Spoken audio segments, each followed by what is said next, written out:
Sa Danau City, Cebu, tatlong tulak umano ng droga ang patay matapos makaengkwentro ng mga pulis. Ang mga drogang ibinebenta ng mga suspect galing umano sa isang nakakulong na drug personality sa Lapu-Lapu City Jail.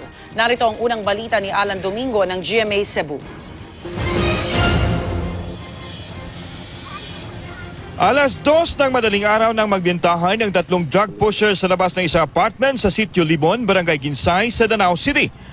Pero natunugan ng grupo na police acid pala ang bumibili ng droga. Kwento ng PNP, bigla raw naglabas ng KG-9 submachine gun ang mga suspect at pinuputukan ang mga pulis. Kaya nagkaroon ng engkwentro. Patay ang leader ng grupo na si Julius Gaceta, si Dexter Giango at isang nagangalang Edwin. Walang sugatan sa mga pulis. Na-recover mula sa mga suspect ang isang .45 caliber, .357 at mga sachet ng shabu na mahigit 300,000 piso ang halaga. Base sa impormasyon ng Danau Police, ang amo intelligence report nga nadawat na receive ang illegal na droga ng tatlong suspect ay nagmula sa Lapu-Lapu City. Sinusupply ng drug personality na ngayon nakakulong.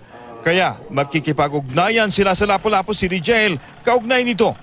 Pinuntahan ng GMA News ang apartment ni Julius Gaceta. Di akalain ng landlady niya na sangkot si Gaceta sa illegal na droga. Nasud siya sa akong apartment is October 27, 2016. October 2016 pa raw naninirahan si Gaceta sa kanila. Minsay hindi raw makabayad ng renta. Ang alam lang niya ay may negosyo ito.